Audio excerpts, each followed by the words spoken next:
ठीक। हम्म, हम्म, हम्म,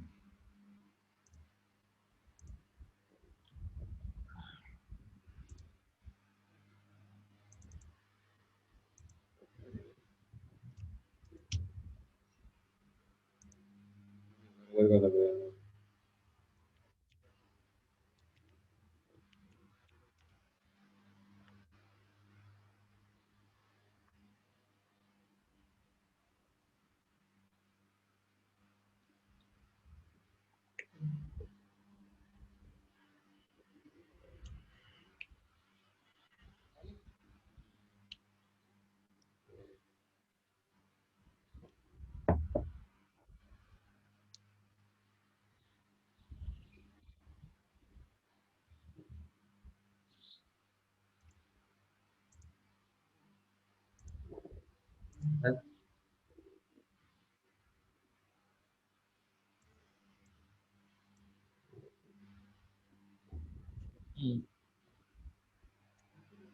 स्क्रीन दिख रहा है? Yes sir, yes sir.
Just minute.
Just a moment, we are going to घर पे बोल गए।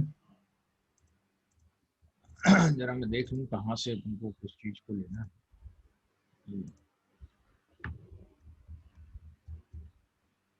बहुत सारा है उसके अंदर, तो पर्टिकुलर अपन चाह रहे हैं करें तो सभी कवर पर सिस्टमेटिक भी है।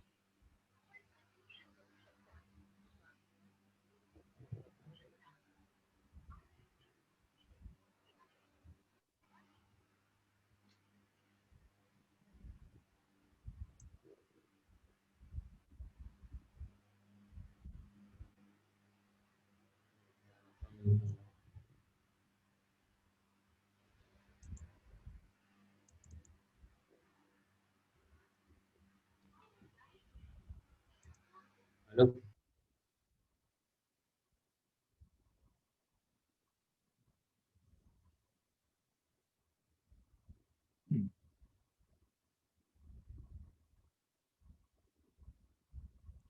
Let's we start from here.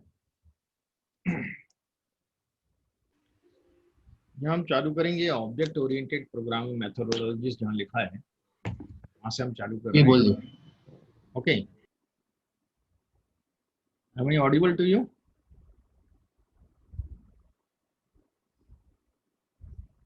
Yeah.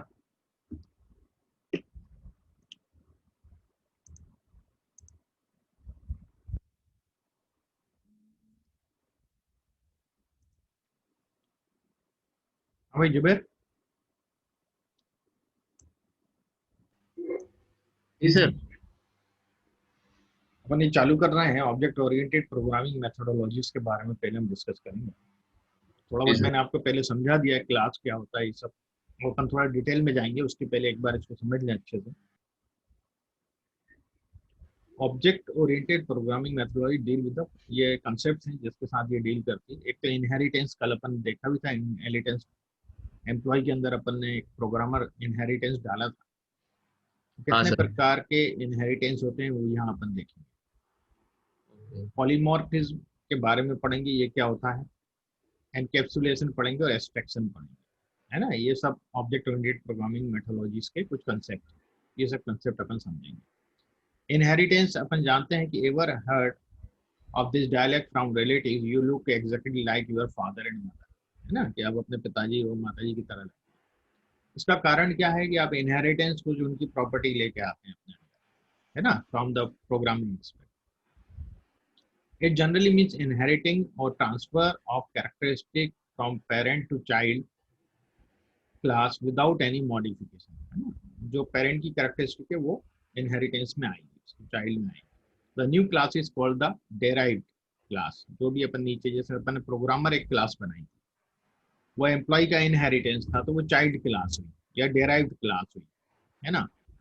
और ये जिससे अपन ने ली है, जो पेरेंट है इसका, जो क्लास थी एम्प्लॉय, वो पेरेंट क्लास थी और उसको हम बेस क्लास भी बोलते हैं। आया समझ में। टर्मिनोलॉजी याद रखना है, पेरेंट क्लास बेस क्लास एक ही बात है, और डेराइव्ड क्लास और चाइल्ड क्लास एक बात। यहाँ तक समझ में आया। हम्म? अब मैं आपको टाइप्स ऑफ इनहेरिटेंस बताता हूँ। एक तो इनहेरिटेंस सीधा सीधा होता है कि अपन ने क्लास ए से क्लास बी को इनहेरिट कर गया, सिंगल हेरिटेंस, जो अपन ने कल देखा था कि एम्प्लॉय से अपन ने इनहेरिटेंस किया था किसमें, प्रोग्रामर। आया समझ में। अब उसके बाद मल्टी लेवल इनहेरिटेंस होता है, अपन ने एम्प्लॉय से करा प्रोग्रामर में, और प्रोग्रामर से भी अपन ने इनहेरिटेंस कर दिया कि आर प्रोग्रामिंग वालों को अलग कर दिया, पाइथन वालों को अलग कर दिया, जावा वाले उसके अंदर, इस प्रकार से अपन उसको इनहेरिटेंस कर दिया, ठीक है। है ना। तो ये मल्टी लेवल इनहेरिटेंस हो गया। और मल्टी लेवल इनहेरिटेंस में भी अपन ब्रांचेस दे सकते हैं फिर। भाई एक जावा हो गया, एक आर पीएचपी हो गया, एक पाइथन हो गया, इज के लिए। Yes sir. तो ये हेरार्किकल इनहेरिटेंस और मल्टी लेवल इनहेरिटेंस ये सब कंबाइन हो सकते हैं। मतलब ऐसे जरूरी नहीं है कि सब अलग अलग ही अपने आप में डिफरेंट है ना। भाई एक के नीचे एक आप दे रहे हैं, वो मल्टी लेवल भी है और हेरार्किकल भी हो जाए, ठीक है ना। भाई 2 लेवल 3 लेवल हो गया तो मल्टी लेवल हो गया, हेरार्किकल इसलिए हो गया कि वो उसके ब्रांचेस निकल गए, ठीक है। फिर एक मल्टीपल इनहेरिटेंस होता है कि चाइल्ड एक होता है, वो दो पेरेंट हो गए। दो पेरेंट, ना, 2 या 3 जो भी हो सकता है। तो इस प्रकार से ये टाइप ऑफ इनहेरिटेंस होता है। सिंगल इनहेरिटेंस के बारे में मैं बताऊंगा कि single level inheritance enables a derived class to inherit characteristic from a single parent class, है ना। तो यहाँ मैंने एक क्लास लिखा है employ 1, this is a parent class, और मैं एक इसको इनिशिएट कर रहा हूँ डिफाइन फंक्शन से, सेल्फ नेम एज सैलरी, वही चीजें मैंने ली है यहाँ पे, एंड एक चाइल्ड एम्प्लॉय क्लास मैंने ली है एम्प्लॉय 1 जो मैंने यहाँ दी थी, इसकी ये वो है। तो मैंने एक सिंपल वे में समझाने की कोशिश करी। इसमें एक चीज और एड ऑन हो गई, दैट इज आईडी, जो यहाँ नहीं। कल मैंने एक सिंटेक्स सबका साथ में दे दिया था जो प्रीवियस में हो रहे थे इनके हाँ लिए, यहाँ मैंने इनको अलग अलग ही लिखा है ना। आप चाहे तो वो भी कर सकते हैं, चाहे ये भी कर सकते हैं, no problem. Self dot name name, self dot age age, self dot salary salary, और सेल्फ डॉट आईडी आईडी। अब मैं एक ऑब्जेक्ट क्रिएट कर रहा हूँ एम्प्लॉय 1, और ये मैं एम्प्लॉय 1 में कर रहा हूँ एम्प्लॉय 1 यानी main class. Is it clear? Main class के मेरे पास 3 ही एट्रीब्यूट हैं, तो मैं 3 ही रख सकता हूँ।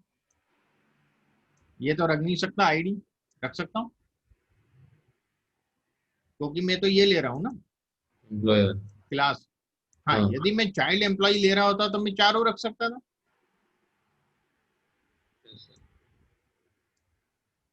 चाइल्ड एम्प्लॉय, है ना, तब मैं चारों रख सकता था, अदरवाइज एक ही रखूंगा।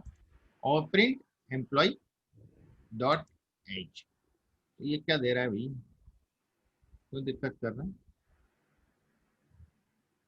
एम्प्लॉय 1 इज नॉट डिफाइंड भाई।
ये नहीं, इसको कर रहा है, इसको भी नहीं कर रहा।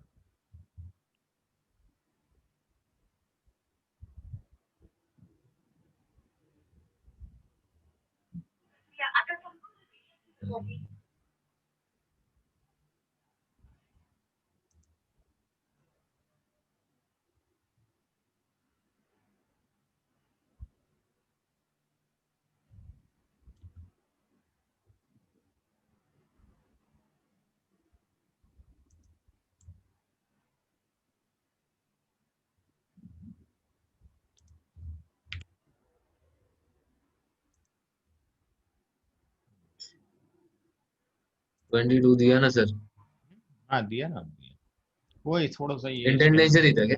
इंडेंटेशन नहीं था, ये गलत बता रहा था, पता नहीं क्यों। यार रेड यानी सर इसमें कलर जो आते हैं, रेड कलर पे सही रहता है कि ग्रीन कलर पे सही रहता ग्रीन में सही रहता है, पर वो रेट कई बार क्या होता है, कुछ बग होती है तो इसलिए, अब जैसे अपन ने यहाँ दे दिया, अब ग्रीन आ गया, देखो यार, है ना, वो कुछ हो जाता है कहीं। वो क्या रहता है कि सर्वर से चलता है ना, कई बार प्रॉब्लम हो जाता है। ये लोकल सर्वर अपन यूज करते हैं ना। है? हाँ हाँ हाँ। Is it clear? अब क्या हो रहा है कि ये इसका इनहेरेंट क्लास हो गया, ठीक है, चाइल्ड, चाइल्ड एम्प्लॉय, इसका एम्प्लॉय 1 का। तो अपन ने ये इसके अंदर लिखा। अब मैं एक्सप्लेनेशन इधर ही मैंने एक्सप्लेन किया, ये मैं शेयर करूंगा, आप पढ़ लेना, थोड़ा सा ज्यादा कुछ नहीं है। Taking the parent class and create a constructor in it. Class itself is initializing the attributes with parameter name age and salary, है ना, अपन उसमें क्लास में जोड़ा रहा है। फिर इसके बाद मैंने created child class child employ के नाम से, which is inheriting the properties from the parent class, है ना, पेरेंट क्लास से प्रॉपर्टी इनहेरिट किया है। And finally initiated objects employ 1 and employ 2 against the parameters, है ना। तो मैंने एम्प्लॉय 1 ही अभी क्रिएट किया है, एम्प्लॉय 2 अब नीचे करके बताऊंगा मैं। सो मल्टी लेवल इनहेरिटेंस की बात करें अपन, यहाँ भी वही दिक्कत करेगा। अब सही,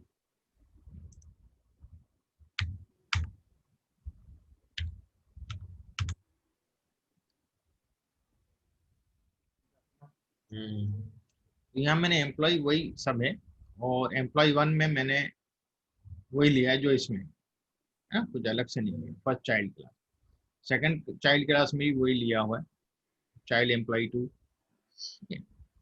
तो एम्प्लॉय 1 मैंने ऑब्जेक्ट क्रिएट किया क्लास से, मेन क्लास से, बेस क्लास से, और एम्प्लॉय 2 मैंने ऑब्जेक्ट क्रिएट किया फर्स्ट चाइल्ड से। ओके, तो हम देखते हैं दोनों को, और फिर मैंने प्रिंट एम्प्लॉय 1 डॉट एज और एम्प्लॉय 2 डॉट एज में कर रहा हूँ। तो 22 एंड 20। ओके, सो दोनों मैंने डिफरेंट डिफरेंट से किए थे, पर क्योंकि इनहेरेंट प्रॉपर्टी इसलिए वो ले ले। ओके, यदि इसको भी कर रहा हूँ तो वो ले रहा है, ठीक।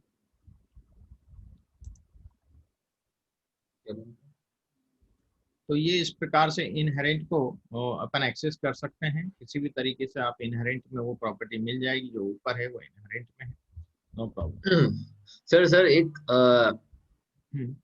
सेल्फ सेल्फ वाला जो पार्ट है ना सर, या हम हाँ लोग कुछ भी करेंगे तो वो ऑटोमेटिक उस पे सेल्फ पे लेगा ना, मतलब उस पे कुछ और लिखना से जरूरी नहीं है ना? नहीं नहीं, सेल्फ ही लिखेंगे वो, क्योंकि मोस्टली सेल्फ ही लिखा जाता है। नहीं नहीं, अगर कुछ और लिखते हैं तो ऐसा एरर तो नहीं आएगा ना नहीं, उसमें? एरर नहीं आएगा, error नहीं क्योंकि फर्स्ट प्लेस उसका जो फिक्स है, कुछ भी लिखो, आएगा। हाँ, कुछ भी। बस पर क्या उसको होता है, गुड प्रैक्टिस में सब जगह सेल्फ यूज करते सेल्फ ही लिखा था। हाँ सर, बस वो डाउट है कि हैं। हाँ, सेल्फ ही लिखना है या कुछ और भी लिख नहीं सकते कुछ और भी लिख सकते हो, वो कोई दिक्कत नहीं, उससे कोई प्रॉब्लम नहीं है। वो मैंने बताया भी था, पिछले स्क्रिप्ट में हैं। दिया भी हाँ मैंने। अब इसमें यदि अपन देखें तो it is clearly explain the code written above here, I have defined the super class as employ and child class is child employ 1। Now child employ 1 acts as a parent of child employ 2। तो ये जो है, यहाँ मैंने क्या लिया है, child employ 1 लिया वन। हुआ है। तो ये चाइल्ड एम्प्लॉय 2 है, वो इसका बच्चा हो गया चाइल्ड एम्प्लॉय 1 का। आगे समझ में? तो इसमें वो वैसा यूज नहीं करेंगे, हायरार्किकल क्लास नहीं यूज करेंगे, वो क्या था? नहीं, ये अपन ने मल्टी लेवल इनहेरिटेंस मल्टी लिया लेवल है, क्लास। मल्टी लेवल वाला, ये वाला लिया है। हाँ अच्छा अच्छा। मल्टी लेवल इनहेरिटेंस बता रहा हूँ मैं। हम्म आगे समझ में? हम्म, समझो। तो I have initiated two objects, employee 1 and employee 2, where I am passing the parameters name, age, salary and employee 1 from the super class। Super class है ना, जो अपनी बेस क्लास है, एम्प्लॉय वो पहली वाली है ना, name age salary and ID from the parent class child employ 1, है ना। तो यहाँ मैंने आईडी डाला नहीं है, आप आईडी डाल सकते हैं, ठीक है। तो यहाँ मैं आईडी डाल देता हूँ 1 में। तो यहाँ मुझे लिखना पड़ेगा self dot ID is equal to ID.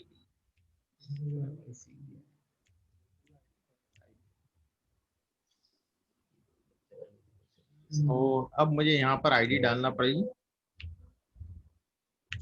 और आईडी डाल दी मैंने। सर मोहसिन को समझ गया सर। हैं? मोहसिन को आज का समझ में आ गया पूरा। समझ में आ गया अब? पूरा फर्स्ट डे सब समझ गए। नहीं, इसमें टाइम लगता है, मतलब धीरे धीरे समझ में आएगी चीजें, इसलिए मैंने बहुत सारी स्क्रिप्ट बनाई है अलग अलग तरह से। क्या एकदम से मैं सब चीज लेके चलूँ ना, नहीं समझ में आएगा। पहले अपन ने क्लास वगैरह समझ ली, है ना, हाँ इनिट करना समझ लिया, उसको लिखना, फिर उसको ऑब्जेक्ट अपन ने समझ लिया, ऑब्जेक्ट क्या होता है, ठीक है। सर। अब अपन क्या है, उसके डिफरेंट डिफरेंट, अब हेरार्किकल इनहेरिटेंस देखें तो हेरार्किकल में क्या आएगा, मैं आपको बता देता हूँ। एक पेरेंट के 2 बच्चे। 2 बच्चे, तो ये अपन देखेंगे इसमें। So hierarchical level inheritance enables more than one derived class to inherent property of the parent class. तो parent class अपना एम्प्लॉय है, तो ये वाला चाइल्ड 1 भी में के लिए भी एम्प्लॉय लिया अपन ने, चाइल्ड 2 के लिए भी एम्प्लॉय लिया। अरे बस समझ, यस सर। यहाँ पर क्या किया, चाइल्ड 1 के लिए तो एम्प्लॉय लिया था, चाइल्ड 2 के लिए मैंने चाइल्ड 1 एम्प्लॉय लिया, मल्टी लेवल। अब आगे समझ, हाँ सर, ये डिफरेंस होता है दोनों में। तो ये अपन को जैसी रिक्वायरमेंट होती है वैसा ले लेते हैं अपन, अपने प्रोग्रामिंग जब कर रहे होते हैं जैसी रिक्वायरमेंट होती वैसी ले लेते हैं। तो इसको भी अपन रन करेंगे, तो मैं तो खाली एज पूछ रहा हूँ इसलिए आईडी नहीं भी लिखा तो चलेगा। So in the above example, you can clearly see that there are two child class, employee 1, child employee 2. They are inheriting functionalities from the common parent class, that is the employee, है ना। Object MP1 and MP2, employee 1 and employee 2 are instantiated against the parameters name, age and salary। यहाँ उससे clear. अब multiple inheritance देखते हैं। तो multiple inheritance,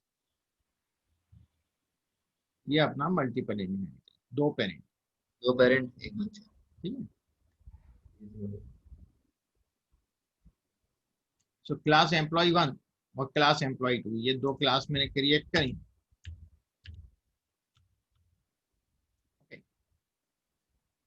ये अपने आप में इंडिपेंडेंट है, दोनों पेरेंट है, क्योंकि यहाँ मैंने कुछ नहीं लिखा ब्रैकेट। आ रहा है समझ में? Yes sir.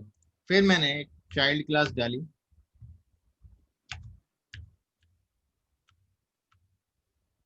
चाइल्ड क्लास में एम्प्लॉय 1 और एम्प्लॉय 2 दोनों डाल दी। आ रहा है समझ में? Yes sir. और इसमें मैंने, इसमें आईडी डाली थी, इसमें आईडी नहीं डाली, इसमें मैंने आईडी डाली, ठीक है। तो यदि मैं एम्प्लॉय 2 लिखता हूं तो मुझे आईडी मेंशन करना पड़ेगी, 1 2 3 4 मैंने आईडी मेंशन करी। और एम्प्लॉय 1 लेके करता हूं तो नहीं करना पड़ेगा, एम्प्लॉय 1 एम्प्लॉय 2। तो ये इस प्रकार से मैं इसको सॉर्ट आउट कर सकता हूँ। तो जो ऑब्जेक्ट 1 है मेरा, इसमें तो मुझे आईडी मैंने डाली नहीं है, ओके, तो क्लास पे लिया है। ऑब्जेक्ट 2 में मैंने आईडी डाली तो उसमें आईडी कॉल कर सकता हूँ, एम्प्लॉय 1 में आईडी कॉल नहीं कर सकता। कर सकता हूँ क्या इसमें? नहीं। सो एम्प्लॉय 1 एम्प्लॉय 2 में अलग अलग ले सकते हैं। जैसे एम्प्लॉय 1 में अपन आईडी नेम वेम लिए, और हाँ, एम्प्लॉय 2 में अगर अपन ने डेट ऑफ बर्थ और प्लेस वैसा सब लिए तो चलता है ना, वैसे अलग अलग चीज लेके रन कर सकते।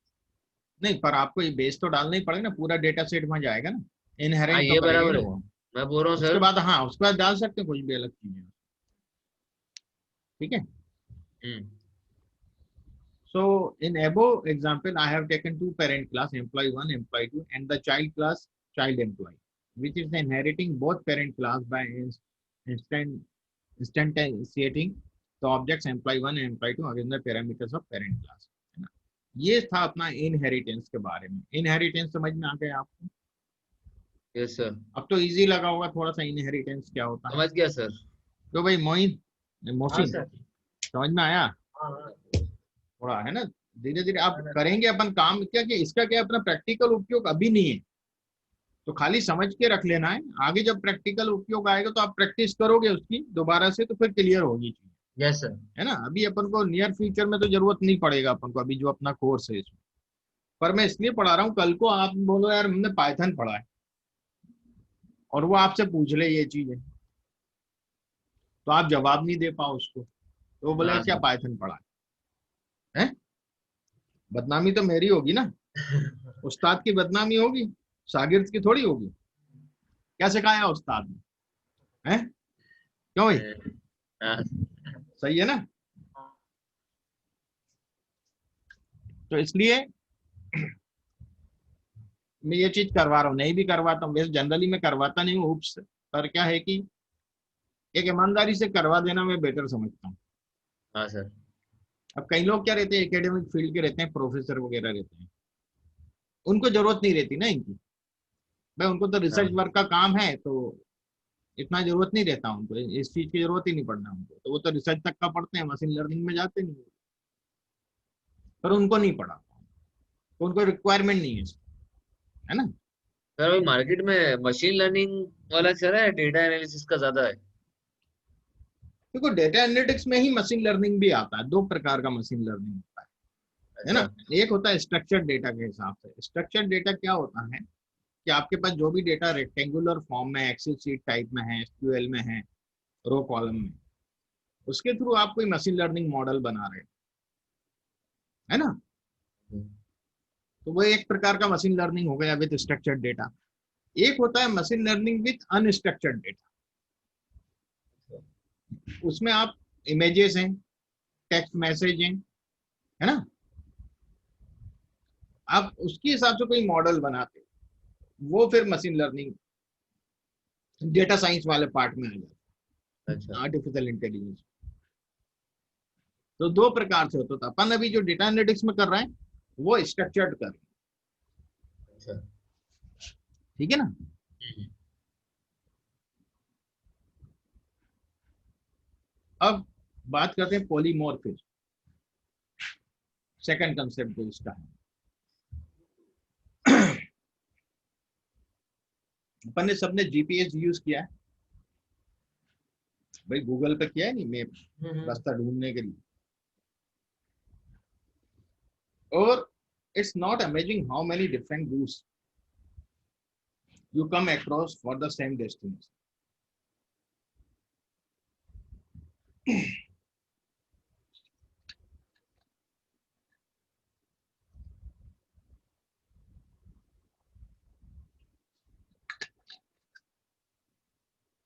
आपको कई रास्ते दिखाता है, यहाँ से भी जा सकते हो, यहाँ से भी जा सकते हो, यहाँ से भी जा सकते हो, है ना, कोई destination depending on the traffic, है ना, ट्रैफिक कहाँ कैसा है तो आप उस हिसाब से सेलेक्ट करते हैं। भाई इस रूट पे ट्रैफिक कम है तो यहाँ से चलते हैं, यही होता है।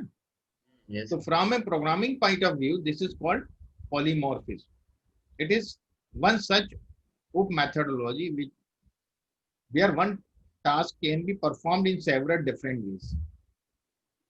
एक टास्क को हम कई तरीके से परफॉर्म कर सकते हैं, है ना। तो put in simple words, it is property of an object which allows it to make multiple forms, है ना। तो अपन देखें जैसे ऑपरेटिंग सिस्टम है, माइक्रोसॉफ्ट विंडोज है, मैक है, उबंटू है, लिनक्स का। तो दो प्रकार के अपने पास पॉलीमॉर्फिज्म है। एक तो कंपाइल टाइम पॉलीमॉर्फिज्म और रन टाइम पॉलीमॉर्फ। फिर अपन समझते हैं इसको। ये तो मैंने खाली एग्जांपल दिया कि एक ऑपरेटिंग सिस्टम पे आप तीन, एक सिस्टम पे आप तीन में से कोई भी ऑपरेटिंग सिस्टम इंस्टॉल कर सकते हैं।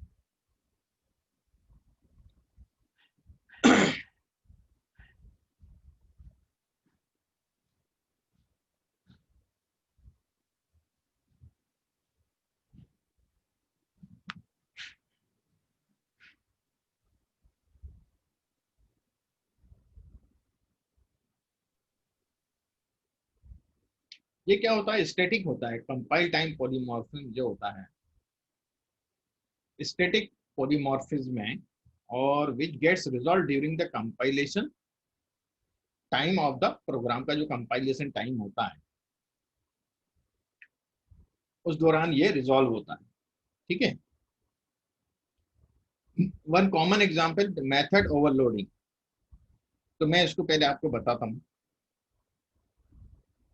अपन ने एम्प्लॉय क्लास 1 लिया हुआ है, यहाँ डिफाइन सेल, कोई एट्रीब्यूट नहीं दे रहा। Print Harshit is his name. फिर एक और मैंने किया salary, self, print 3000 is his salary. फिर मैंने एक लिया एज, मैंने यहाँ एट्रीब्यूट ना रख के, यहाँ कोई अलग उसमें ना देकर के नेम अलग ले लिया, सैलरी अलग ले लिया, एज अलग ले लिया, तीनों को अलग डिफाइन किया, है ना, एम्प्लॉय 1 क्लास में। अब एम्प्लॉय 2 क्लास यदि मैं देखता हूँ, यहाँ भी मैंने नेम, सैलरी और एज। तो अब यहाँ पर मैं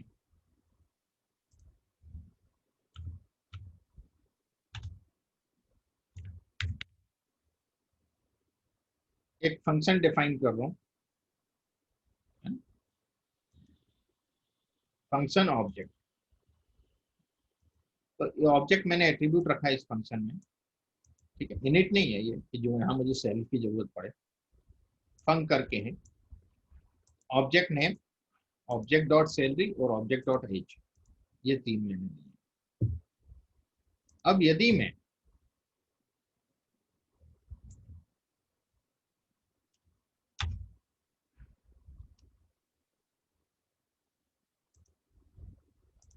इसको रन करके देखूं चल रहा है कि नहीं चल रहा है। सो ऑब्जेक्ट एम्प्लॉय वन मैंने जब रखा तो ये एम्प्लॉय वन से लेगा और ये प्रिंट करेगा चीजें, एम्प्लॉय वन की तीनों चीजें प्रिंट कर देगा, ठीक है। तो देखिएगा हर्षित इस प्रिंट, मैंने फंक्शन ऑब्जेक्ट को रन किया, एम्प्लॉय वन को तीनों चीजें इसने प्रिंट कर दी। फिर मैंने एम्प्लॉय टू को मैंने किया तो एम्प्लॉय टू की तीनों चीजें राहुल इस नेम और इस प्रकार से उसको प्रिंट कर दिया, ठीक है। तो ये क्या होता है कि जब कंपाइल कर रहे हैं उसी टाइम ये स्टैटिक होता है, डायनेमिक नहीं। अब अपन इसको दोनों को देखेंगे तब समझ में आएगी।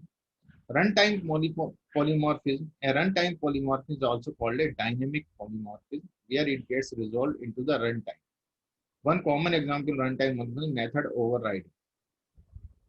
यहाँ क्या था, मेथड ओवरलोडिंग, और यहाँ पर है method overriding. Let me show through this example. यहाँ अपन ने सब एट्रीब्यूट यहाँ रख दिए इनिट करके, आ रहा समझ में, और इसमें मैंने दे दिए सब, और एक इसको डिफाइन किया अर्न सेल्फ, इसको पास कर दिए, बाद में कभी करूंगा यूज, ठीक है। फिर मैंने इसी की एक इनहेरिटेंस क्लास बनाई एम्प्लॉय की, और ये दूसरी भी एम्प्लॉय की इनहेरिटेंस क्लास बनाई, तो मुझे ये ऐसा करना पड़ेगा।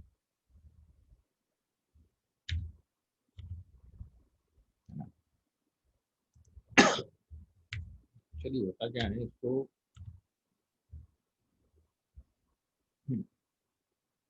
और अपन यहाँ देखें इसको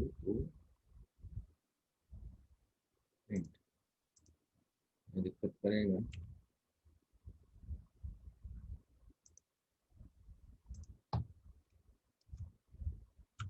ठीक है, करना पड़ेगा मुझे।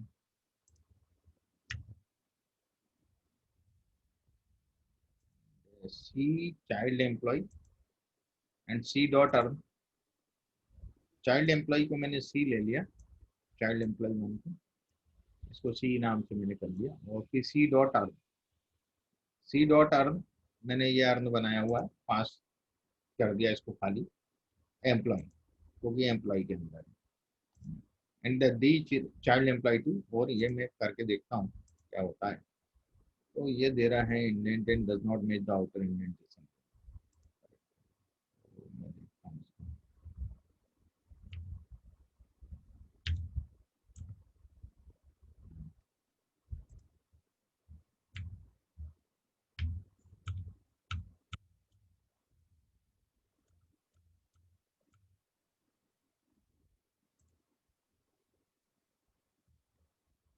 तो यदि मैं यहाँ अर्न को मैंने पास किया, पर अर्न को मैंने यहाँ डिफाइन किया सेल्फ से प्रिंट नो मनी, है ना। तो रन टाइम पॉलीमॉर्फिज्म है ये, और यहाँ भी अर्न को मैंने यहाँ लिया हुआ है, इसी अर्न को यहाँ पास करने के बाद, जबकि ये क्लास एम्प्लॉय में था, इसको मैंने यहाँ ले लिया डिफाइन अर्न, इस अर्न को मैं यहाँ डिफाइन कर रहा हूँ सेल्फ प्रिंट हैश मनी। तो मैंने चाइल्ड एम्प्लॉय वन लिया, जब इसको सी नाम दे दिया, सी डॉट अर्न सर लिया, सी डॉट अर्न लिया। पास करके, पास पास क्यों लिखे सर? पास इसलिए कि मैं यहाँ इसको डिफाइन नहीं कर रहा हूँ क्लास में, अब मैं रन टाइम पे करना चाह रहा हूँ, तो मैं फिर इधर दूंगा, इसको इधर नहीं करके इधर पास कर दूंगा, तो मैं जो भी रन टाइम पे मैं आगे लिखूंगा उस हिसाब से ये देगा, यहाँ जो डालूंगा। रन टाइम पॉलीमॉर्फिज्म की बात कर रहा हूँ ना, यहाँ आप देखेंगे कि यहाँ रन टाइम नहीं किया, ये यहाँ मैंने इधर डिफाइन फंक्शन कर दिया, हाँ मेथड ओवरलोडिंग है ना, ये object function object dot name और ये इस प्रकार से। यहाँ मैंने ऐसा नहीं किया, मैंने इस फंक्शन को यहाँ लेकर के और यहाँ इसको डिफाइन कर दिया सब क्लासेस, अच्छा। है ना। यहाँ मैंने उसके भाई क्या मुझे आउटपुट चाहिए, तो मुझे इसके हिसाब से चाहिए, एम्प्लॉय 1 के हिसाब से तो नो मनी, और एम्प्लॉय 2 के हिसाब से तो हैश मनी देगा। तो जब मैंने चाइल्ड एम्प्लॉय 1 लिया तो नो मनी देगा। हाँ। यदि मैं इसको रन करूंगा, सी डॉट अर्न एम्प्लॉय, क्या दे रहा है, नो मनी। और चाइल्ड 2 के हिसाब से देखूंगा तो वो क्या बोलेगा, हैश मनी। चाइल्ड 2 के हिसाब से तो हैश मनी। तो ये रन टाइम पे चल रहा है कि यहाँ मैं जैसा उसके जो इनहेरेंट क्लास को दूंगा उस हिसाब से वो मुझे आउटपुट देगा। दे अर्न ही रहा है, ठीक है। Yes sir. यहाँ मैंने पास कर दिया इसको, यहाँ मैंने इसको अर्न नहीं किया, पर मैंने यहाँ इसको अर्न सेल्फ दी, तो यहाँ भी अर्न सेल्फ, ठीक। तो उस हिसाब से देगा, मैं जिस क्लास को दूंगा उस हिसाब से वो दे देगा। एक्सप्लेनेशन में बता देता हूँ। In the above example, I have created two class, child employee 1 and child employee 2, which are derived from the same base class employee, है ना। यहाँ तक समझ में आ गया भाई। चाइल्ड क्लास, चाइल्ड एम्प्लॉय 1 और चाइल्ड एम्प्लॉय 2 दो इनहेरेंट क्लास हैं, है ना। आ रहा है समझ में, और जो कि एम्प्लॉय से बने, ठीक है, एम्प्लॉय बेस क्लास है। Here is the catch, one did not receive money whereas other one gets. So here is a catch, one did not receive money whereas other one gets. एक तो money receive नहीं होगा, no money and has money, दूसरे को होगा। Now the real question is how did this happen. Well here if you look closely, I created an empty function used pass, है ना। एक एम्प्टी फंक्शन बनाया पास करके, a statement which is used when you do not want to execute any command or code, है ना। पास कब लिखते हैं, जब हम कोई भी कमांड और कोड एग्जीक्यूट नहीं करना चाहते, तो पास लिख के छोड़ देते हैं हम, बाद में हमें जरूरत पड़ेगी तो हम उसको बाद में यूज कर रहे हैं। Now under the two derived classes, I use the same empty function and made use of print statement. वो सेम एम्प्टी फंक्शन मैंने यहाँ यूज किया है, पर यहाँ पर मैंने प्रिंट स्टेटमेंट दे दिया, no money and hash money, है ना। और lastly created objects and call the function, और लास्ट में मैंने ऑब्जेक्ट क्रिएट किए, ये एक ऑब्जेक्ट, ये दूसरा ऑब्जेक्ट, है ना। ये दो ऑब्जेक्ट क्रिएट किए और फिर इस फंक्शन को कॉल किया, अर्न फंक्शन, है ना। इधर भी कॉल किया और इधर भी कॉल किया, ठीक है। ये इस प्रकार से हम लोग इसको कर सकते हैं। अब इसका जब अपन प्रैक्टिकली देखेंगे तब चीजें और समझ में आएंगी कि हाँ कहाँ कैसा उपयोग हो रहा है, ठीक है। तो ये चैट बॉक्स वगैरह में इन चीजों का उपयोग होता है, तो वहाँ देखा जा सकता है इसको। अब एनकैप्सुलेशन, पॉलीमॉर्फिज्म आपको समझ में आ गया।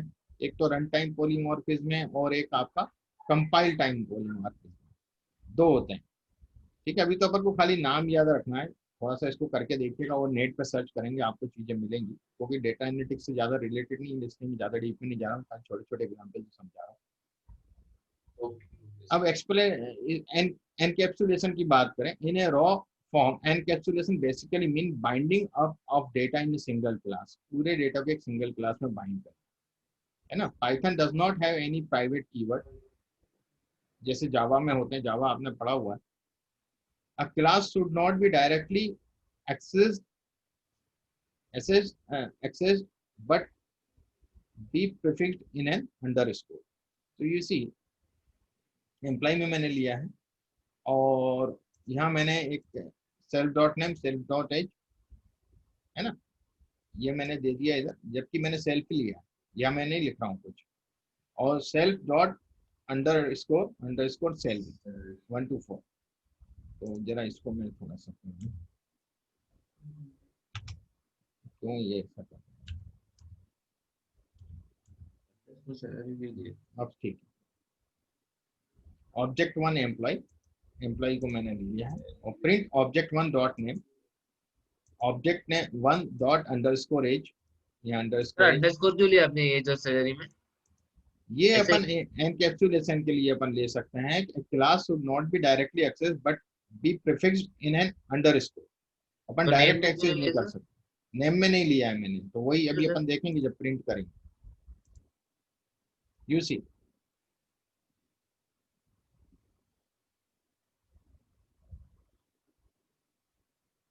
तो यहाँ पर क्या है कि प्रिंट ऑब्जेक्ट नेम 1 2 3 4 1 2 3 4, पर ये print object one under salary, employ object has no attribute under score of salary, ये एट्रीब्यूट इसके अंदर नहीं है, डबल अंडर स्कोर पे नहीं लेगा। यदि मैं सिंगल लिख देता हूँ, तो नाम तीनों का चेंज करो ना सर, सेम ही सेम, तो समझ रहा नहीं कौन सा आउटपुट दे रहा है। अच्छा ऑब्जेक्ट प्रिंट, नहीं नहीं, ऊपर सर 1 2 3 4 चेंज करिए ना सर, 4 ये 5 चेंज 6 है। हाँ सबका।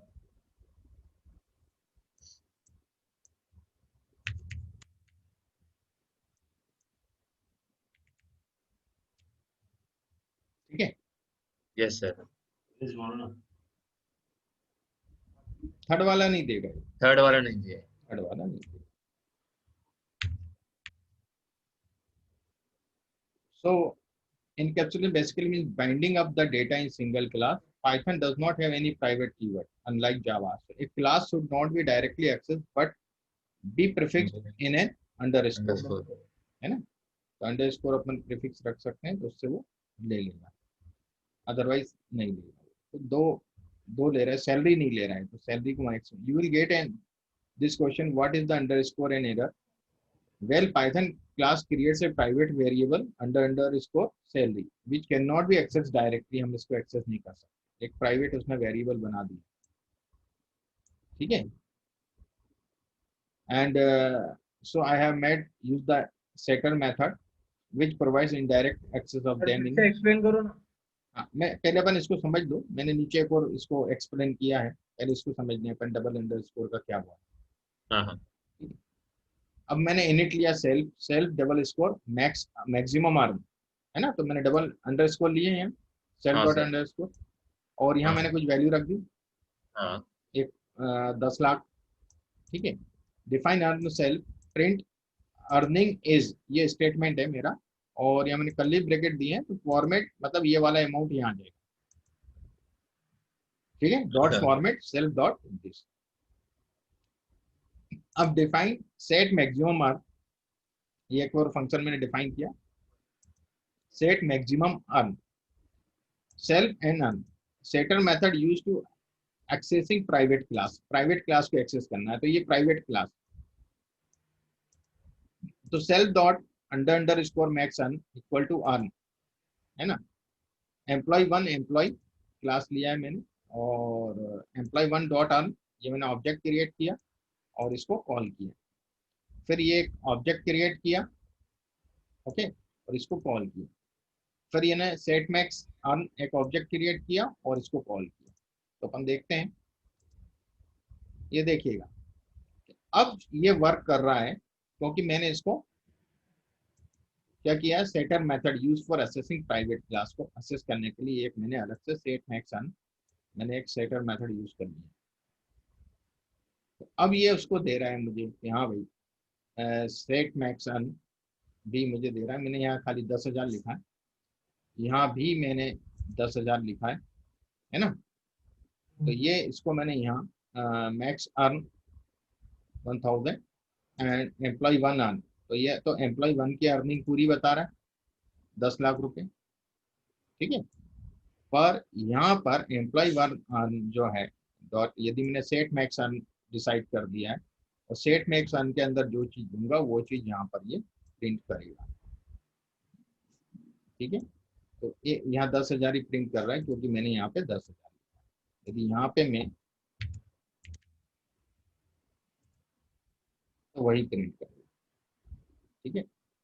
जबकि मैं यहाँ मैक्स मैक्स अर्न 10,000 लिख रहा हूँ, पर इंस्पाइट ऑफ दैट यदि यहाँ मैं 100 भी लिख दूँ,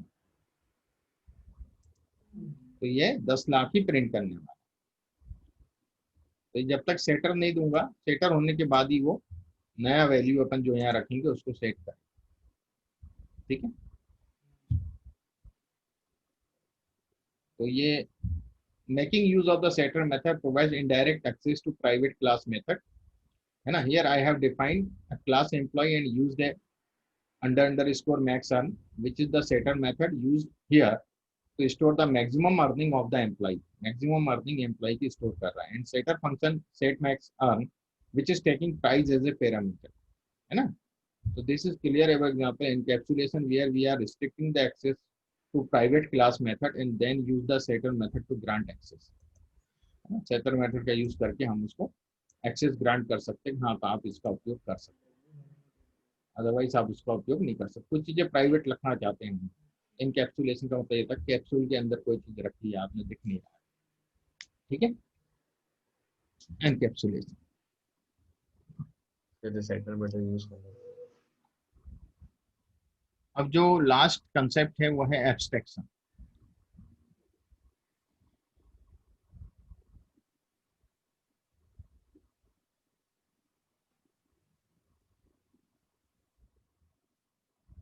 यहाँ यदि अपन देखें, एक सेकेंड, मैंने इसमें एब्स्ट्रैक्ट किया हुआ है, जस्ट अ मोमेंट।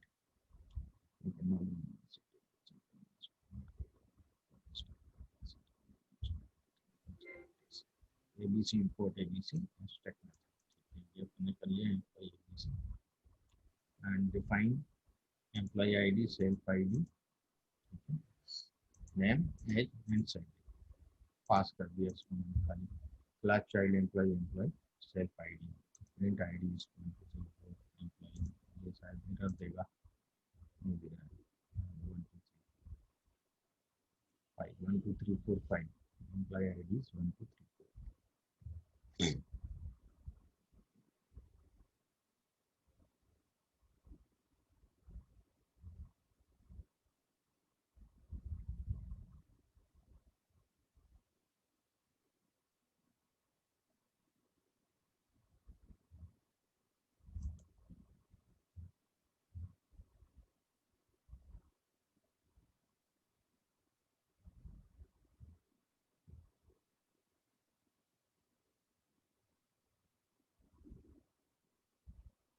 एब्स्ट्रैक्शन का मैंने कहीं और भी एक और स्क्रिप्ट बनाया है, ये वाला क्लियर नहीं है प्रॉपर, रुकना जरा मैं देखता हूँ क्या होता है। बहुत सी स्क्रिप्ट मैंने डेवलप करी है एब्स्ट्रैक्शन के लिए भी, पर यहाँ क्लियर नहीं है, static हो गया था। ये तो देख लिया था अपन ने। यार,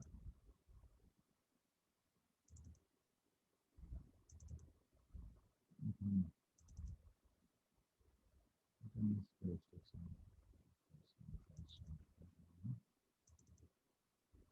कुछ बनाया जरूर था, देख लेता हूँ।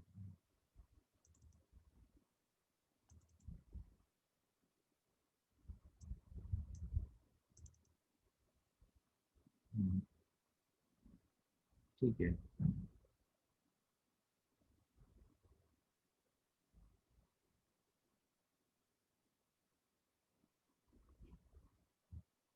जस्ट देखता हूँ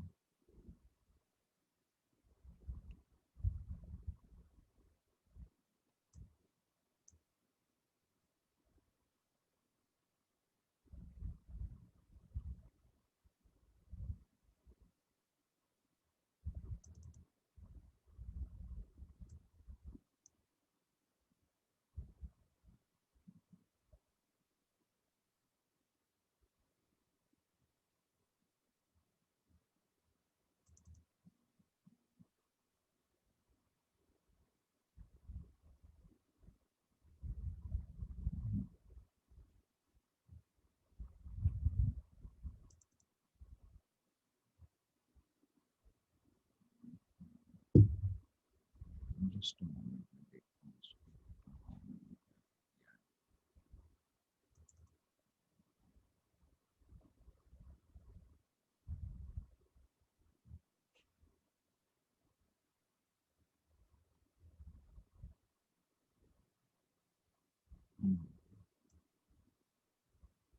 इधर नहीं है।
चलिए इसका मैं देखूंगा यार, कहीं रखा है मैंने, बनाया हुआ है दूसरा,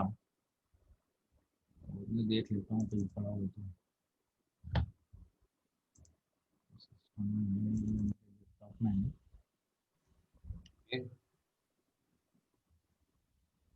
कि वो थोड़ी और एग्जाम्पल बनाए थे।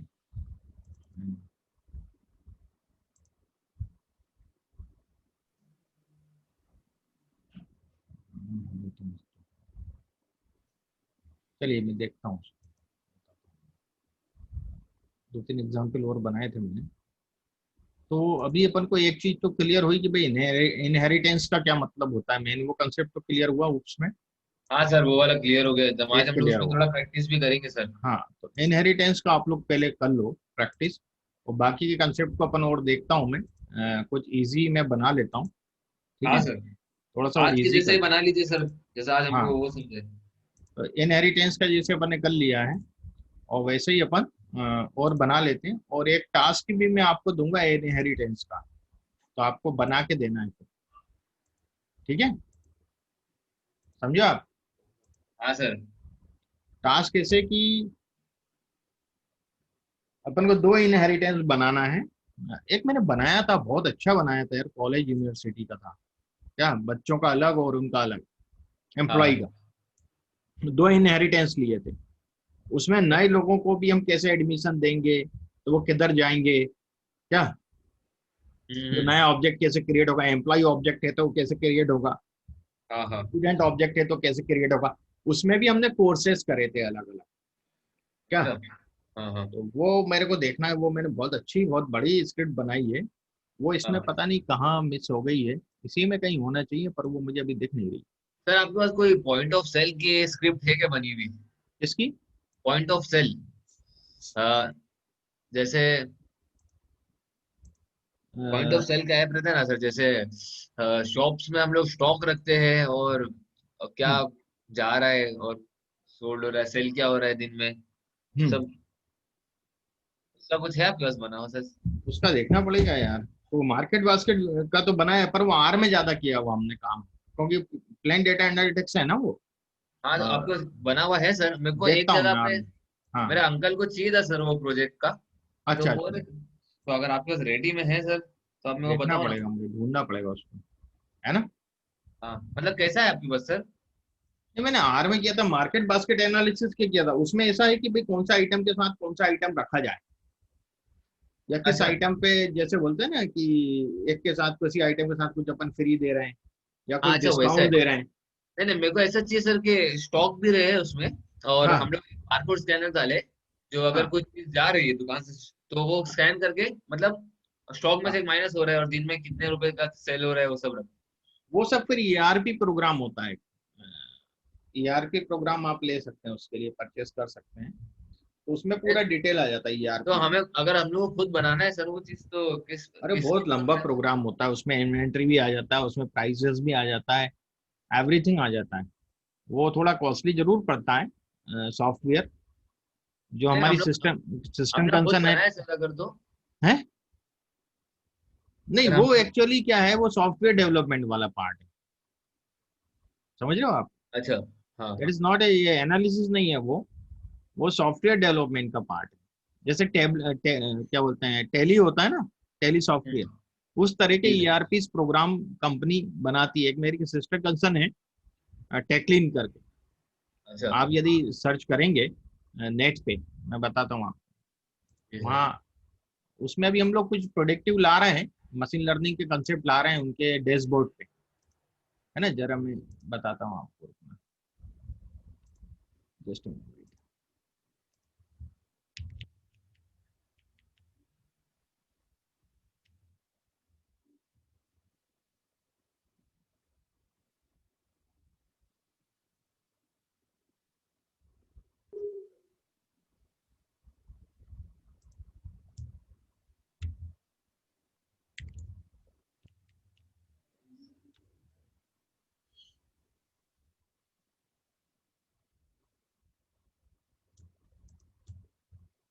जस्ट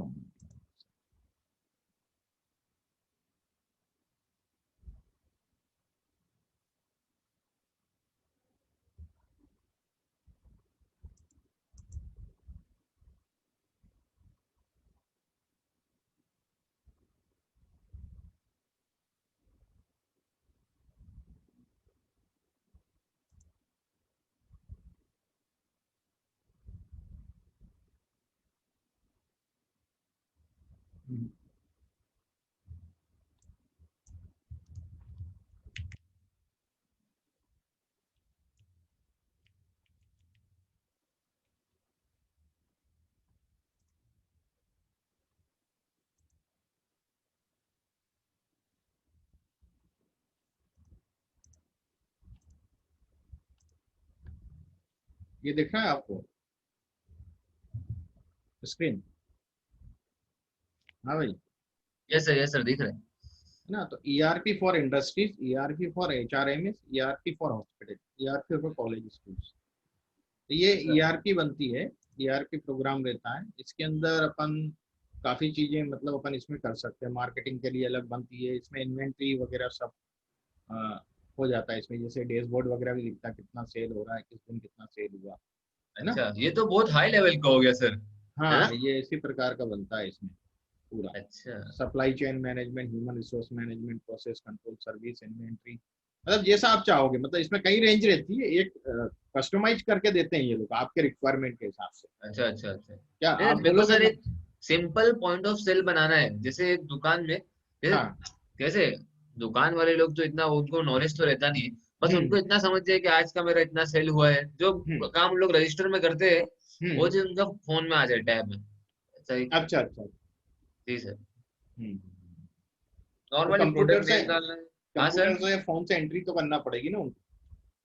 जी हाँ, वो एक बार एंट्री करना पड़ेगी सारे प्रोडक्ट्स की, हाँ। फिर वो क्या स्टॉक है, फिर वो बारकोड स्कैनर से बस स्कैन करके हम्म। ऐड हो जाए। हाँ, वो सस्ता बन सकता है। हाँ मैं बात करूंगा। टेक्लिन भी है, डस्ट सॉल्यूशन भी है हमारी कंपनी। सर, हम क्या लोग ऐसा पाइथन पे ही बना सकते हैं ना सर वो चीज? पाइथन पे बना सकते हैं, पर वो क्या सॉफ्टवेयर डेवलपमेंट का काम है। हाँ वही, ऐप डेवलपमेंट का। वो क्या है, थोड़ा सा फील्ड अलग हो जाता है। अपन लोगों का फील्ड क्या है, एनालिसिस का फील्ड। हाँ सर। तो वो थोड़ा सा डिफरेंस हो जाता है उसमें, जी सर। है ना? तो ये टेक्लिन में मैं कंसल्टेंट हूँ, डॉस सॉल्यूशन उसमें भी मैं कंसल्टेंट हूँ। इनके जो अच्छा। मशीन लर्निंग से रिलेटेड कुछ एल्गोरिथम रहती है ना, जब जैसे ये लोग अभी इसमें क्या कर रहे हैं हाँ। कि मैन्युफैक्चरिंग ईआरपी सॉफ्टवेयर के अंदर ये लोग प्रेडिक्टिव एनालिसिस का वो कंसेप्ट ला रहे हैं यहाँ। अच्छा या सेल्स वगैरह भी है, तो अगले महीने की सेल्स इनको पता चल जाए, अगले 2 महीने में सेल्स क्या होगी, एक्सपेक्टेड प्रिडिक्शन अच्छा। कर देंगे अपन। हाँ तो वो पिछले डेटा से उनका प्रिडिक्शन भी मिल जाए। जैसे ही प्रिडिक्शन पे क्लिक करेंगे हाँ। तो उनको प्रिडिक्शन मिल जाएगा कि कितनी सेल्स होगी। Okay okay. अब यदि इन्होंने कुछ दूसरा टारगेट सेट कर दिया सेल का, कि नहीं हमें तो इतनी नहीं इतनी चाहिए, आ रही बात समझ में? मान लो ये बोल रहा है कि अगले महीने आपकी 9 लाख रुपए की सेल हुई, हाँ और वो बोलते हैं नहीं हमें 9 नहीं 12 लाख चाहिए। हाँ। तो 12 लाख चाहिए, तो फिर इनको क्या करना है, फिर यही सजेस्ट करें अच्छा। अपना मॉडल, कि आप हम्म। एडवर्टीजमेंट पे इसी सेक्टर में एडवर्टीजमेंट करो, इस एरिया में, क्या? हाँ। तो आपका, और फलाना आप ऐसे करो, तो वो पूरी चीज उनको सजेस्ट करे खुद, ऑटोमेटिक सिस्टम। अच्छा। तो वो उस हिसाब से यदि करेंगे तो वो अप्रोच कर लेंगे 12 लाख। Okay okay. तो वो आर्टिफिशियल इंटेलिजेंस हो जाता है जो रेकमेंड करता है ना। हाँ। देखो मशीन लर्निंग ने तो क्या किया, आपका प्रिडिक्ट कर दिया कि आपकी सेल इतनी आएगी। अब हाँ अंतर समझो मशीन लर्निंग और आर्टिफिशियल इंटेलिजेंस। हाँ सर। मशीन लर्निंग ने तो प्रिडिक्ट कर दिया कि इतनी सेल होगी, 9 लाख रुपए, ठीक है, अगले जी सर। महीने। पर आपने जब ऐसा ही अपना वो डाला कि नहीं मुझे 9 नहीं 12 करना है, तो फिर वो उल्टा आपको सजेस्ट कर रहा है कि भैया 12 करने के लिए आपको ये काम करना पड़ेगा, और ये काम करोगे तो इतनी आएगी। करेक्ट 12 भी नहीं बोलता है यदि वो, तो वो बता देगा कि इतना बढ़ जाएगा, मतलब 11,75,000 रुपए की सेल होगी आपकी। वहां पे जाके एंड कर देगा रेकमेंड करके कि 12 तो नहीं आएगी, तो नहीं आएगी। आर्टिफिशियल इंटेलिजेंस से जादू थोड़ी कर देगा वो तो चीजों को जो आपने मशीन लर्निंग में उसको पढ़ाया है, उसी से वो आगे चल के और उसको इसको ही वो यूज कर रहा है आपको रेकमेंड करने के लिए, हाँ सर, समझा। है ना? कि आपको ये करना पड़ेगा। और यदि आपको ये सेल इस हिसाब से इतना ग्रोथ रेट चाहिए, तो आपको ये चीजें रेगुलर इतने महीने तक करना पड़ेगी, ना बड़ा। तब आपका ग्रोथ रेट इतना आएगा। हम्म। अब ये सब चीजें क्या है कि जब ये सब चीजें इसमें आ जाएंगी ईआरपी में, तो इनका ईआरपी का वैल्यू कितना बढ़ जाएगा, प्राइस। हम्म। अभी तो ये प्रेजेंट डेटा दे रहे हैं ना डैशबोर्ड हाँ पे, जो आपको दिख रहा है यहाँ डैशबोर्ड पे प्रेजेंट डेटा है इनका खाली। हाँ, ये प्रेडिक्टिव भी कर देंगे हाँ, तो वो। हिस्टोरिकल और प्रेजेंट डेटा है कि भाई पिछले महीने कितनी थी, अब कितनी है, हर एक चीज का ऐसा है, पर प्रिडिक्टिव नहीं है इसमें हाँ, ना, एआई है। समझा अभी ये सर। लोग ला रहे हैं प्रिडिक्टिव, इसमें प्रिडिक्टिव के बाद आएगा एआई। क्या? हम्म। एआई वही सजेशन देने वाला, रेकमेंड करने वाला। Okay okay. अब जैसे आप नेटफ्लिक्स पे कहीं भी अपन मूवी देखते हैं या यूट्यूब पे देखते हैं तो वो आपको रेकमेंड करता है कि नहीं आगे, या फ्लिपकार्ट से आप कुछ खरीदते हो, हाँ करता है अमेजन रिकमेंड। से कुछ खरीदते हो तो वो रेकमेंड करता है। हम्म। वो आपकी चॉइस के हिसाब से रेकमेंड करता है कि जो आइटम आपने खरीदा वो आइटम किसी और ने खरीदा था तो उसने और बाद में क्या खरीदा, है ना। हाँ तो वो सर। आइटम चॉइस को कैच करता है कि मैक्सिमम लोगों ने क्या खरीदा, जिन्होंने जो आइटम, जैसे मान लो आज तुमने कॉफी खरीदी, तो कॉफी के जो जिन लोगों ने कॉफी खरीदी थी उन्होंने और क्या क्या खरीदा, तो उसमें मोस्टली लोगों ने क्या खरीदा कॉफी के साथ, तो वो चीज आपको रेकमेंड करता है। हो सकता है कि वो लोगों की जो हैबिट्स होती हैं वो एक जैसी रहती है ना ऑलमोस्ट, तो कॉफी के साथ हो सकता है आप बॉन बॉन का बिस्किट खरीदते हो, है ना, आप भी पसंद करते हो, दूसरे लोग पसंद करते हैं फलानी चीज कॉफी के साथ, या कुछ नमकीन हुआ, जो भी है चीजें खाने पीने की, मैगी हुआ वॉट एवर, तो वो चीजें रिकमेंड करता है वो इस हिसाब से देख के। अच्छा अच्छा। ये उसके अंदर वो रहता है। एआई में क्या थोड़ी मेहनत ज्यादा लगती है, इसके एआई बनाने में बहुत मेहनत लगेगी, क्योंकि हमें देखना पड़ेगा कि वो जो एडवर्टीजमेंट कर रहे हैं जिस जिस मीडिया पे, उनके रिजल्ट्स क्या आ हाँ रहे हैं, उसको सबको चैनलाइज करना पड़ेगा, है आप ना। एआई का कर रहे हो सर उसका? उसका भी मशीन लर्निंग का चल रहा है हम लोग। अच्छा मशीन लर्निंग। हाँ, अभी डेटा वगैरह एक्सट्रैक्ट करके दे रहे हैं वो लोग मुझे, हाँ कि हाँ। क्योंकि उनके बहुत ईआरपी लगे हैं, फॉरेन में भी लगे हैं, नाइजीरिया लगा है, दुबई लगा है काफी, उनके सॉफ्टवेयर मतलब वर्ल्ड वाइड लगे हुए हैं, पर यूएस में भी लगाए हैं उनके ईआरपी के सॉफ्टवेयर, ये टेक्लिन वालों के। तो काफी समय से मैं इनके साथ हूँ एज ए कंसल्टेंट, करीब 7-8 महीने हो गए मुझे। तो अभी तुम लोग बेस वगैरह तैयार कर रहे हैं कि क्या क्या होगा क्या क्या नहीं होगा। अब बीच में लॉकडाउन हो गया तो सब बंद हो गया था आना जाना। अब फिर से मैं गया था लास्ट वीक, मुझे बुलाया था, मीटिंग थी, फाइनल हुआ है कि नहीं अब काम करना है इसमें। मैंने कहा ठीक है, अब डेटा एक्सपेक्ट करके दो मुझे, और वो हम्म। डेटा देंगे उसके बाद फिर मैं उसका मॉडल बनाऊंगा, मॉडल बना के फिर हम इम्प्लीमेंट करेंगे उसको, चेक करेंगे, टेस्ट करेंगे, है ना, उनके कोई किसी एक। कंपनी में सर नहीं किए पहले काम? नहीं करा है ना लाइक। मैंने, मैं तो मैनेजर था डेटा डेटा साइंस का एक कंपनी में, 1 साल भर हाँ रहा हूँ। हाँ, मैं आईटी हाँ कंपनी में पर गया सर। था। मैं कॉन्सेगस टेक्नोलॉजीज प्राइवेट लिमिटेड में अच्छा अच्छा। था। हाँ, सर किसी का ओन सेटअप है सर आपकी पहचान में? काय का, आईटी में? आईआईटी में। आईटी की कंपनी में, आईटी की कंपनी का किसी का ओन सेटअप आपके कोई? है ना, काफी लोगों के हैं सेटअप तो। तो सर ऐसा मेरे को सर इंटर्नशिप के लिए सर चाहिए था। करवा देंगे, टेक्लिन में ही करवा देंगे क्या, इसमें ही? टेक्लिन। हाँ, ये टेक्लिन जो है ना मेरे, इसी में करवा देंगे ऑनलाइन इंटर्नशिप, है ना, किसी हाँ प्रोजेक्ट में। मतलब सर एक्सपीरियंस के हिसाब से मेरे को खाली पहले सिखा दे, उसके हाँ, बाद फिर। पहले अपन ये पाइथन कर लो, फिर इसके बाद मैं टेक्लिन में ही करवा दूंगा इंटर्नशिप, अच्छा। है ना, ऑनलाइन इंटर्नशिप हो जाएगी किसी प्रोजेक्ट में अच्छी। जी सर। ठीक है, वो प्रोजेक्ट भी आप मेंशन कर सकते हो, ओके। वो सर्टिफिकेट भी, प्रोजेक्ट का नाम भी मिलेगा आपको उस पर, इंटर्न सर्टिफिकेट जो रहेगा, ये इस प्रोजेक्ट में काम किया अच्छा। है ना। तो अपन कर लेंगे, जब तक ये मेरा प्रोजेक्ट चालू हो जाएगा इसी में इन्वॉल्व कर लूंगा तुम लोगों को, वो पाइथन पे ही करना है पूरा, अच्छा अच्छा। है ना, ठीक है सर, अच्छा है, बहुत अच्छा है, फिर तो उसी में खत्म हो इन्वॉल्व कर जाते लेंगे। प्रोजेक्ट मिल जाएगा। हाँ, और टाइम लगता है इन प्रोजेक्ट में, क्या साल साल 1.5-1.5 साल लग जाते हैं, अच्छा। एक दिन का काम नहीं होता। अभी तो वो डेटा निकाल रहे हैं क्या, हाँ हाँ हाँ सर अभी समझा। डेटा तो बहुत सारा पड़ा है उनके पास, डेली क्रिएट होता है ना, जहाँ भी ईआरपी लगा होगा वहां तो सुबह से शाम तक कितने ट्रांजेक्शन होते होंगे, दुबई में, हाँ मॉल में, इधर उधर सब जगह। तो सर ये काम करने में बहुत टाइम लगेगा ना फिर वो इसके प्रोजेक्ट? टाइम, अब वो जो डेटा रहता है ना वो बिजनेस प्रोसेस वाला डेटा है, वो अच्छा अपने एनालिसिस के हिसाब से नहीं है डेटा, वो तो अच्छा। बिजनेस प्रोसेस के हिसाब से है ना, भैया इनवॉइस कट रहा है, ये कट रहा है, वो इन्वेंट्री हाँ वगैरह हाँ। वो। अब उस क्या डेटा को बड़ी हमें, कंपनी है सर क्या हाँ, टेक्लिन? हाँ बड़ी कंपनी। तो ये लोग क्या करते हैं कि वो उस डेटा को, जब वो डेटा मिलेगा उसको हमें ठीक करना पड़ेगा पहले डेटा को अपने लेवल पे, बिग डेटा है ना वो, हाँ तो हाँ बिग हाँ। डेटा में हडूप वगैरह के जो एक्सपर्ट रहेंगे वो रहेंगे साथ में, उस डेटा को सही करेंगे, क्लीन करके देंगे हमें ठीक ठाक। फिर इसके बाद हम फिर प्री प्रोसेस करेंगे डेटा की, वो हमें एक लेवल तक डेटा को ठीक करके दे देंगे, हिसाब ये डेटा आ गया आपके पास फॉर्मेट में, सही। इसके बाद फिर हमारी प्री प्रोसेसिंग चालू होगी, जब वो हाँ डेटा को हम अपने हिसाब से छान बीन के बिल्कुल ठीक कर लेंगे, उसके बाद फिर आगे का काम होगा। सर इन्फॉर्मेटिका कोई है आपके पास? किसका? इन्फॉर्मेटिका। इन्फॉर्मेटिका मतलब एजुकेशन से रिलेटेड है किससे? नहीं, जॉब के रिलेटेड, किसी के पास सॉफ्टवेयर पे काम हो रहा है हम्म। मालूम इन्फॉर्मेटिका का।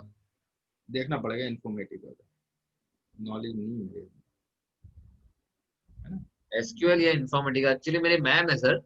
कॉलेज की, अच्छा। तो उन्होंने किया है, हम्म। तो उनको उस पर जॉब करना था, तो कुछ हो अच्छा सकता। चलो मालूम करता हूँ, कोई कर रहा होगा इन्फॉर्मेटिका पे, है ना। जी सर।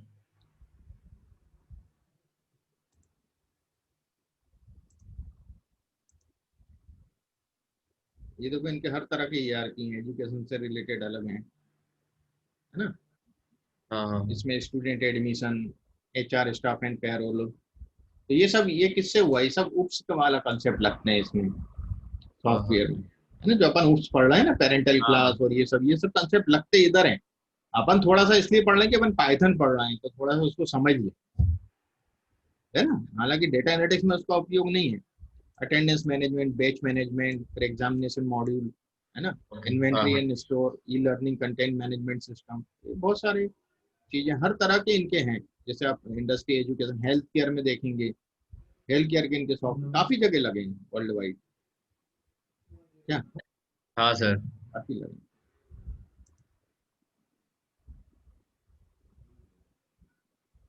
ये इवेंट्स इंडिया सॉफ्ट में 2019 में गए थे ये, हैदराबाद, फिर ये दुबई, वर्ल्ड ट्रेड सेंटर। ये सब होता है। बाहर भी है ऑफिस, मेन हमारे इंदौर में ही है इनका। अच्छा। हाँ, बाकी नाइजीरिया में है क्या, हाँ हाँ। ये नाइजीरिया क्या बहुत फास्ट डेवलप हो रहा है, बहुत तेजी से। नाइजीरिया के लोग बहुत अच्छे हैं, और सबसे ज्यादा ऑनलाइन फ्रॉड भी वहीं से होते हैं। मतलब इंटेलेक्चुअल है ना आईटी में वो लोग, हाँ। मतलब ये है, मतलब बहुत आगे हैं। तो अभी मेरे भी जो बैच चल रहे हैं, रेगुलर जो बैच चलते हैं, हम्म। उसमें आप ये समझ लो कि लास्ट बैच में 100 पार्टिसिपेंट्स में करीब 28 हाँ। पार्टिसिपेंट नाइजीरियन ओ, थे। लोग। हम्म। तो दे आर, मतलब वो अच्छा इंटरेस्ट ले रहे हैं इन सब चीजों को सीखने में आगे। और नाइजीरिया में काफी पोटेंशियल है इस टाइम, बहुत तेजी से। आईटी के लिए जॉब्स कहाँ ज्यादा अच्छी है सर? किसमें? आईटी के लिए जॉब कहाँ पर है इंडिया के बाहर ज्यादा? इंडिया के बाहर यदि अपन देखें तो दुबई में ठीक ठाक है जॉब, अच्छे हैं। आईटी के लिए? आईटी के लिए बहुत अच्छी है, अप्रोच करो तो अच्छा है। डेटा साइंस में तो बहुत जॉब है, अच्छा। डेटा एनालिटिक्स में बहुत जॉब है, डेटा साइंस का, डेटा एनालिटिक्स की बहुत जॉब है दुबई में? हाँ, दुबई में अप्रोच करो। मेरा एक स्टूडेंट गया था, वो छोड़ के आ गया, उसको 36 लाख का पैकेज था स्टार्टिंग। स्टार्टिंग? हाँ, 3 लाख रुपए महीना। तो छोड़ा कैसे सर उसे, मतलब क्यों छोड़ अरे दिया? वो क्या, सिंधी भाव था, उसको मजा नहीं आई। मतलब क्या क्या करके गया, क्या किया था उसने सर, कोर्स क्या करके गया? भाई, बीटेक किया था, इसके बाद मेरे यहाँ से डेटा साइंस का कोर्स किया था, डेटा एनालिटिक्स का, हाँ और डेटा एनालिटिक्स की पोस्ट थी, हो गया उसका हाँ। उस बिहाफ पे। अच्छा। बीटेक तो उसने दूसरे उसमें किया था स्ट्रीम में, हाँ। बीटेक उसका डेटा एनालिटिक्स में नहीं था, अच्छा। जनरल प्रोग्रामिंग लैंग्वेज में था। तो उसने हाँ हाँ। हमारे यहाँ से बिग डेटा भी सीखा था, पाइथन भी सीखा था, और आर भी सीखा। मेहनत बहुत करी उस बंदे ने, मतलब वो बंदा अच्छा। सुबह से शाम तक बैठा रहता था हमारी क्लास में। हमारे यहाँ क्या क्लासरूम और साइड में प्रैक्टिस रूम है, अच्छा। प्रैक्टिस रूम में मैं दिन भर बैठा रहता था। वो जैसा ऑफिस जाता है ना आदमी सुबह से शाम तक दस हाँ घंटे हाँ हाँ। वैसे वो 10 घंटे लगा रहता। 36 लाख पैकेज है स्टार्टिंग, बहुत बहुत हो गया सर। हाँ, अभी वो बैंगलोर में है किसी कंपनी में। वो छोड़ के आ गया था, उसको क्या मजा नहीं आया। वो अकेला था उस कंपनी में डेटा एनालिटिक्स में, और वो डेटा एनालिटिक्स का उतना काम भी नहीं था। वो कहने लगा यार, पहले सर वो तो छोटे मोटे काम थे, वो जनरल होते हैं, मुझे मजे ही नहीं आ रहा था। अपन ने क्या? डेटा एनालिटिक्स इतनी मेहनत से पढ़ा और पोस्ट डेटा एनालिटिक्स किए, मैंने कहा आगे वो लोग चालू करते कुछ चीजें, तो मैं वहां रहना तो था क्या हम्म। भाई, होलसेल हमें डेटा। हमें दे दो सर, बोलना है रिप्लेसमेंट में जाओ। तो वहाँ बहुत रिक्वायरमेंट है करके, आप वहाँ कर सकते हो आराम से। आपका है सर वहाँ पर कोई पहचान? मालूम करूंगा, है मेरे एक दो प्रोफेसर हैं वहाँ अच्छा। पहचान के, जिन्होंने हम्म, मुझे पढ़ाया, तो वो भी हैं वहाँ। अच्छा। हम्म। एमसीए के कहाँ से करूँ सर मैं, एमसीए करना है तो? एमसीए करना है? Sorry, MCA MCA, sir. हाँ हाँ। एमसीए। अभी तो बीटेक कर रहे हो ना? नहीं नहीं, मेरा अभी नहीं कर रहा ग्रेजुएशन हुआ तो। सर, बीटेक ये कर रहे हैं। अच्छा, बीटेक तो ये मोहसिन कर रहा है। जी सर। अच्छा अच्छा। तो तुमने कहाँ में किया ग्रेजुएशन? BSc IT sir. अच्छा, बीएससी आईटी किया। एमसीए तो कहीं से भी कर लो, कोई ऐसा दिक्कत नहीं है, एमसीए के लिए कोई ऐसा स्पेसिफिक नहीं है क्या? मुंबई में ही करूँ या sir Bangalore Hyderabad IT hub अरे जो है उधर जा? मुंबई से कर लो, काहे को पैसा खर्च कर रहे हो बिना मतलब। देखो आजकल क्या, स्किल के ऊपर डिपेंड करता है आपको आता कितना है। और वो तो आपको सीखना पड़ेगा सेल्फ ही कहीं ना कहीं। देखिए सर, ये बहुत कम कॉलेज है जिसमें सारी कंपनीज आती है अच्छी अच्छी। हम्म। ज्यादातर डीम यूनिवर्सिटीज में आती है, मुंबई यूनिवर्सिटी के बहुत कम कॉलेज है जिसमें अच्छी कंपनीज आती है जैसे कैंपस के लिए। तो देख लो जहाँ कैंपस अच्छा आता होगा वहाँ अप्रोच करो, वहां से कर लो, है ना? क्योंकि डीम यूनिवर्सिटी के सर सब एडमिशन फुल हो गए मई में ही। अच्छा अच्छा। और हम लोगों ने इतना ध्यान दिया ही नहीं वो टाइम पे, लॉकडाउन के टाइम भरम हम्म। पड़ा के सारे फुल हो गए। तो देख लो यदि कैसा क्या रहता है उसके अंदर, और दूसरी हम्म। जगह और कोई कॉलेज देख लो और कोई यूनिवर्सिटी देख लो, क्योंकि आजकल क्या होता है फेक भी जैसे आईआईपीएम बंद हो गया, अरविंदो चौधरी, हाँ, क्या नाम था, अनिरुद्ध क्या चौधरी नाम था ना उसका, हाँ। आईआईपीएम, बहुत शाहरुख खान जिसके हेड किया करते थे और ये सब करते थे, सब फेक था मामला उनका। हम्म। क्या पूरा फेक चल रहा था, ऐसे ही कहीं कॉलेज क्या है फेक चल रहा है एक्चुअली, ना फैकल्टीज वहाँ ढंग की हैं क्या, हाँ खाली सर। एडवर्टीजमेंट, और कुछ कंपनियों को पटा रखा है, शुरू में आपको ले लेते हैं, उसके बाद 2 महीने 3 महीने 6 महीने बाद निकाल देते हैं आप। हाँ। तो ये सब फैक्ट चीजें चल रही हैं, तो कोई मतलब नहीं है उधर क्या। पर वो सोच समझ के जहां भी करना, सोच समझ के क्या। हाँ। आईआईपीएम जैसा ब्रांड बंद हो गया, आप इतना बड़ा कॉलेज, तो वो तो बड़ा नाम था आईआईपीएम का, हाँ। इतने बड़े बड़े एड आते थे उनके, मतलब उनके एड सबसे ज्यादा एड आए थे कौन से ईयर में, मतलब कोई इंडस्ट्री के उतने एड नहीं थे जितना आईआईपीएम। अभी तो शाहरुख खान पे भी केस हो गया, स्टूडेंट ने केस कर दिया हाँ। कि हाँ। इन्होंने हमें मिसगाइड किया है ओके, एडवर्टीजमेंट में। आईआईपीएम के। आईआईपीएम का ब्रांड था ना, ब्रांड एम्बेसडर हाँ हाँ। शाहरुख, तो अब इस पे केस हो गए कहीं। तो आजकल तो क्या है कि पब्लिक छोड़ थोड़ी रही है, भाई आपने ऐड किया तो आपने ऐसे कैसे ऐड कर लिया, हमने आप, हम तो आपकी ब्रांड इमेज जानते हैं, हमने आपके कारण एडमिशन ले लिया, आपने बोला एड में ठीक। तो इस ग्राउंड पे कई लोगों ने उस पे केस कर दिया, शाहरुख खान। तो आजकल क्या है एडवर्टीजमेंट भी ये करना बहुत वो हो गया है, यदि आप कोई एडवर्टीजमेंट ऐसा ऐसा कर रहे हो तो बड़ा सोच समझ के क्या, हाँ सर। एक्टर्स के लिए वहां भी रिस्क हो गया। पहले आपके एक्टर कहाँ एडवर्टीजमेंट करते थे, दिलीप कुमार वगैरह ये लोग कहाँ एडवर्टीजमेंट करते थे, ये हाँ। देवानंद हुए या राज कपूर हुए, ये लोग पढ़ते ही नहीं थे इन पचड़ों में क्या। हम्म। अनिल कपूर भी अभी अभी जाके एड करने लगा, नहीं तो वो तो पहले करते ही नहीं था, मना कर देता था एड का। अब वो फिल्में नहीं मिल रही हैं तो क्या करे, एड से ही कम क्या, ये चीजें हैं। तो वही सब है। अच्छा, अक्षय कुमार सोच समझ के एड करता है, वो फालतू के एड करता ही नहीं, हाँ। वो एड करेगा तो ढंग के ही करेगा क्या, हाँ। वो नहीं करता इधर उधर के फालतू, मना कर देता, कल करूंगा तो ये ढंग का प्रोडक्ट लाओ तो एड कर। हम्म। बनियान वनियान के खुलेगा, बनियान में क्या क्लेम करोगे उसके हैं? मटेरियल। बनियान पे तो क्लेम कर नहीं सकते। एक बनियान के लिए कोई थोड़ी कोर्ट में जाएगा यार, 25-50 रुपए की बनियान दिमाग के लिए। लगा कर। हाँ। तो वो सोच समझ के करता है वो आइटम। ठीक है भाई मोहसिन, यस। ओके, आज प्रैक्टिस करो, मैं भेजता हूँ ये अभी, और आज मैं इसमें और बनाता हूँ दूसरे, तो कल तक संभवतः अपन खत्म कर लेंगे इसको, है ना?